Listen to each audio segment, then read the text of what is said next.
everybody. My name is Henry. I am the head farm manager for City Green, and I'm sitting in front of some very recognizable spring crops that you might be growing in your garden this year. We have scallions, lettuce, kale, collards, and broccoli, and Swiss chard. So I was going to give a little bit of information on how you typically take care of each one of these plants, and little tips on how to transplant them, and maybe some specifics on how to manage them and how to harvest them. So for scallions, we'll start with that first. Scallions are very easy to grow, so it's a very, it's a good thing to start with if you've never gardened before. They are really fast. They grow, within maybe 1 month you could be harvesting them.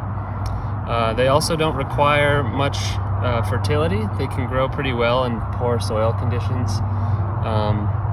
The only thing I would say they are sensitive to is moisture. They need quite a bit of moisture. They like to be watered frequently, and they'll do well in partial shade. So if you have a garden that's partially shaded and kind of wet, scallions are great to grow there. Also lettuce. Lettuce is also pretty easy to grow. It grows again very fast. It's ready in about 30 to maybe 50 days. The thing with lettuce is that it's very heat tolerant, so, or other way around, it doesn't like the heat. It likes to be cooler. So when you plant it early in the spring, you have to make sure that you're kind of either protecting it from the heat or you're harvesting it right before it starts to get really hot. So the only challenge that we have is rodents getting to it. We have groundhog problems at the farm, and also deer really love to eat lettuce. So if you have rodents or deer in your yard, it'd be something to take care of and keep an eye out for with lettuce. And so the third one, kale. I kind of group these together as a similar plant. Kale, collard greens, broccoli, and Swiss chard. They all grow fairly similarly. They're all big leafing vegetables.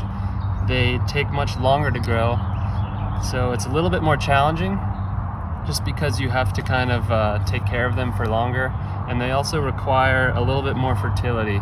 They are heavy feeders, so they need lots of nitrogen to produce all those big leaves that they put out.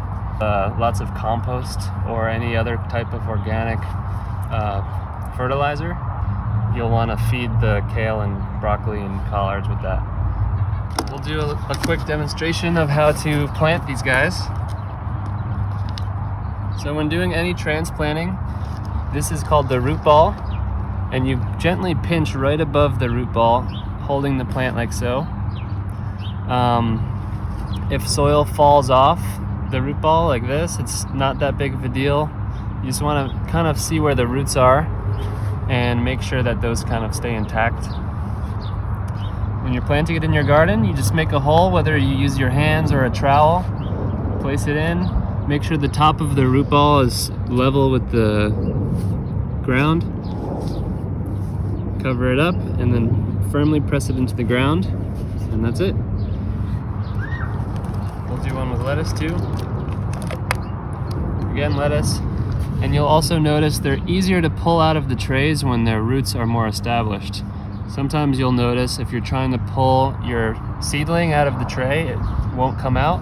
That usually means you should just give it some more time and let the roots get bigger. Again, you make a little hole, plop it in, push it down. Kale, broccoli, collards, Swiss chard.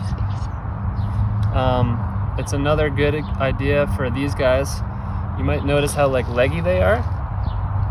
These are vegetables that actually, because the plant gets so big, they like to be planted pretty deep, so you can push them all the way down, and you could let the root ball go even farther into the soil, and you're almost burying it like so. This will make the plant much sturdier and able to withstand wind and kind of make it thicker as it gets older.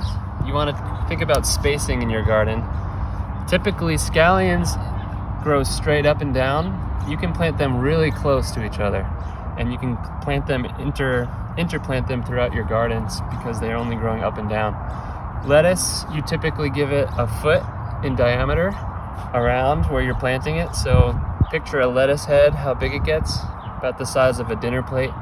You want to give it that much space to grow. And kale, Swiss chard, collards, broccoli, these plants you need to give quite a bit more space. They usually will get to be like maybe this tall and this wide, and they'll often shade out what's growing around them. So typically for us on the farm, they should have at least 18 inches on all sides.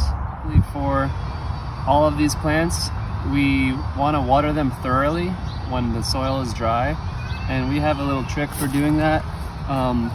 So once you water the surface of the soil, it'll look wet right away, and it's common to just wet the surface and not think it needs any more water. But we always tell our gardeners to take your fingers or a trowel and just kind of stick them into the soil and test to kind of feel for how wet it is, about 2 inches, 3 inches down. You want about 3 to 4 inches of the soil to be nice and wet so that the roots are able to absorb the water. And then another rule of thumb is you want to let your garden dry out enough. You don't want it to be always sitting in wet soil. It's just as important for it to dry out and the roots to be able to have that proper airflow just as much as it is for them to be drinking water. One special thing for broccoli especially is once it's producing its flower and it's starting to crown into the broccoli head, it becomes very sensitive to heat. So a trick that a lot of farmers do to prevent it from bolting too fast, which means the broccoli head will just kind of shoot out too quickly and it won't be that nice like broccoli head, is you'll water the soil very frequently once it's starting to flower. And by doing that, you're keeping the soil and its roots really cool. By putting cold water on them, will kind of keep it cold and keep the head from bolting. That's about it.